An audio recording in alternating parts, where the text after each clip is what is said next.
Baxın, ideoloji işdən danışdıq da, biz ideoloji işin aparılmasından. Təsəvvür edin, 9 may indi geridə qalsa da, 9 may paradına dövlət başçısı qatılmır.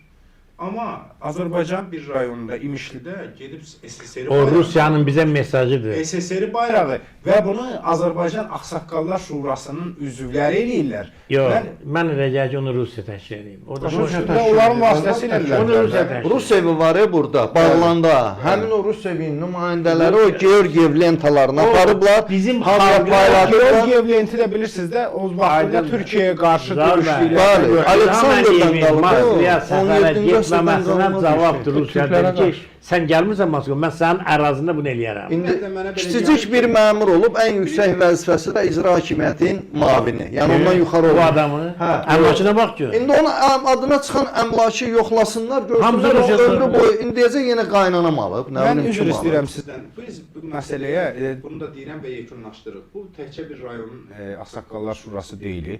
Bu Azərbaycan Ümumi Ağsaqqallar Şurasının sədri özünü niyə yaxasını kənara çəkir ki, onlar təyin eləyiblər. Yox, həmin rayonun polislərə baxır, həmin rayonun prokurorlara baxır, həmin icra başçısı. Sənin ərazində tamamilə dövlətin siyasətdə Stalin heykəlinə kimi yetişdiriblər. Yəni burada bilirsiniz Zahir bəy, biz yenə o məsələyə gəlirik ki, bax indi söhbət nədən gedir də? Sovet dövrü fərqli bir ideoloji təbliğat idi. Biz indi tarix boyu Rusiya hansı addımlar atıb, hansı işləri həyata keçiribdir, o istiqamətdə də fəal bir təbliğat və maarifləndirmə işi getməlidir. Bu əslində sıradan bir məsələ deyil. Başqa da belə düşünənlər varmı? Var.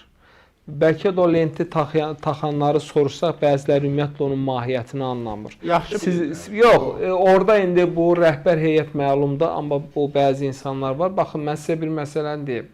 Rusiyaya gələn bütün rəsmilərə onu taxdılar. Fikir verirsə, bir dənə Özbəkistan prezidenti Tokayev taxmadı. Özbəkistan deyini qaydadır elədi və onlar onu taxmadılar və özlərinin öz demək rəmzlərini daşıdılar. Ona görə bu sıradan bir məsələ deyil və bugün onda biraz bundan əvvəl yeni bir məlumat çıxdı ki, onun yerinə təyin olunmuş şəxs də müraciət edib ki, mən də bu vəzifədən imtina edirəm, xahiş edirəm mənim demək vəzifədən. Allah Ağsaqqallar Şurası sil başdan yenilənməlidir, sil başdan. Nə lazımdır Ağsaqqallar Şurası? Nə ehtiyac var? Yox, hər halda biz burada cinayətdən danışırıq. Ağsaqqallar Şurası, gənclər arasında cinayətkarlığa qarşı nə kimi heç biri. Ağsaqqal o adamdır, onun sözü ilə cəmiyyət idarə olunsun. Mən sizə bir məsələni deyim də, əslində bu institutlar önəmlidir. Belə təsisatların olması elə deyil. Və biz yəni söhbət heç bir əhəmiyyəti yox. Yox, yəni söhbət nədən gedir? İnstitut kimi bu institut önəmli bir institutdur. Nə üçün? Sovet institutlardır. Yox, cavab ver. Biz mən nəyə necə? Sovet dövründən qalma şeydir. Ağsaqqallar Şurası ideyası Sovetə məxsusdur. Yəni məxsus. Qadınlar Şurası Sovetə məxsusdur. Amerikada Ağsaqqallar Şurası var, Avropada Ağsaqqallar Şurası var. Yəni bu nə demək şey? Məsələ nədən, söhbət nədən gedir? Yəni biz əgər ideoloji işdən danışırıqsa, tərbiyədən danışırıqsa, mənəviyyatdan danışırıqsa, mən hesab edirəm ki, institut olaraq bu institutun müəyyən töhfələri ola bilər və bu istiqamətdə maarifləndirmə işinə, bu proseslərə institut öz töhfəsini verə bilər. Mən bir ağsaqqal gördüm ki, deməli, Ədalət müəllim, üzr istəyirəm, mən bir ağsaqqal gördüm ki, Allah rəhmət eləsin, Hacı Madəri. Həm küsülləri barışdırardı, bunu da açıq eləməzdi ya. Küsülləri barışdırardı, düşmənliklərini aradan qaldırardı.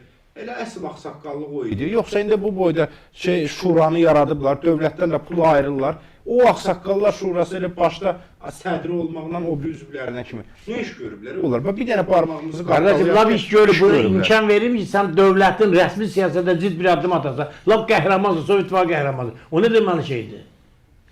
Neyse. Burada Zahir bəy, mən bu çox, Ceyhun bəy dedi ki, bu siyasi məsələ, amma mən sizə onu açsam nə siyasi? Rusların əsas tələbindən ibarətdir ki, keçmiş SSR xalqların hamısı tarixə kollektiv baxmalıdır. Yəni, Rus deyirsə ki, 9 may qələbədir, mən də deməm, hə, 9 qələbədir. Halbuki, biz bilirik ki, 2-ci Dünya müharibəsini Sovetlərlə, yəni Ruslarla, Almanlar başlayıb. 41-ci ildə aralarında münaqişə oldu, Vətən müharibəsi meydana çıxdı. Ceyhun müəllim 7-də başqa bir tədbirə qatılacaq. Ona görə, əksinə baxsan, Rusların İmişlidə o aksiyanı təşkil etməsi, o kollektiv baxışı təmin etmək istəmir, atılan bir addımdır. Və Bəli. vətənə xəyanət onların addımı açıq şəkildə Azərbaycan vətənə xəyanəti başqa bir şey deyil.